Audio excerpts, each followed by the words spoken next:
ही एक खूब special recipe आहे। मुझे लगता है मैं हिंदी में बोलूँ तो बहुत लोगों को ये पता चलेगा। ये मेरी बहुत ही एक फेवरेट चीज़ है। तो मराठी में हम इसे बोलते हैं सुरळीच्या वड्या, ठीक है। और बहुत इंपॉर्टेंट चीज़ आप सभी लोगों को सुनना ही होगा कि ये मैं कर सकती हूँ, ठीक है। मुझे ये बहुत ही अच्छे तरीके से कुक करना आता है और ये करना बहुत ही डेलिकेट काम है।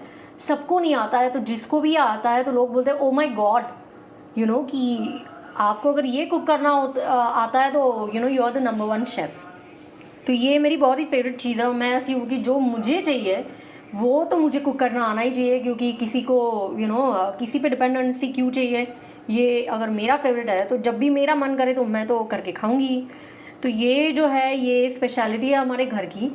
अभी ठीक है, गुजराती वाले जो है ये इसको बोलेंगे खांडवी। अभी इसमें टेक्निकली इंग्रेडिएंट्स वाइज अगर वो कोई सीजनिंग वगैरह अलग डालता है तो मुझे इसके बारे में कमेंट नहीं करना है। ये जो ऊपर से तड़का लगाता है वो कभी कभी मैं नहीं लगाती हूँ, कभी कभी लगाता है, कभी कभी उसमें बहुत सारी चीज़ें डालता है। मोस्टली इसमें जो राई होती है, मराठी में हम उसे बोलते हैं मोहरी, और जो हमारा ड्राई कोकोनट रहता है मराठी में हम उसे बोलते हैं किसलेलं खोबरं, वो यहाँ पे डलता है। और अगर कोरिएंडर आपके पास है तो ऊपर से कोरिएंडर तो बनता ही बनता है, ठीक है।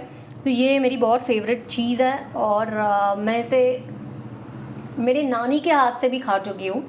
मेरी नानी जो है वो इसे बटरमिल्क के सिवाय भी बनाती थी। तो मेरी मदर ने एक बार बोला कि नहीं ऐसे हो ही नहीं सकता, बट मेरी नानी जो है वो इसे विदाउट बटरमिल्क भी बनाती थी। और ये जो है ये मेरे मदर के हाथ का है। एंड ये कैसे बनता है एक झटके में आपको रेसिपी भी मैं बता देती हूँ। इंग्रेडिएंट्स करना थोड़ा आपके नसीब पे डिपेंड है, ठीक है। या आप दूसरी वीडियो वगैरह कोई ढूंढ के देख लो, कहीं आपको अगर मिल जाए शॉर्ट्स में तो वो फॉलो कर लो। इसमें क्या होता है, मेनली ये बेसन का होता है। ये बहुत ही न्यूट्रिशियस है, ठीक है।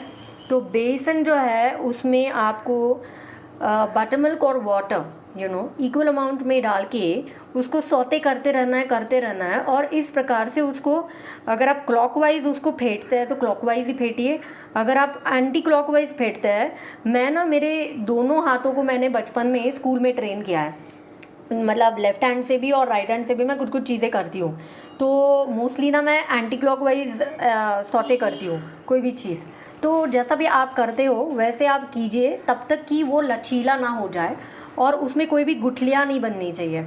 और जब वो लचीला होता है तो इमीडिएटली उसको प्लेट पे उल्टा डाल के सुखाते हैं और फिर उसके रोल करते हैं, ठीक है। इसमें अगर गड़बड़ हो गई तो ये रेसिपी खलास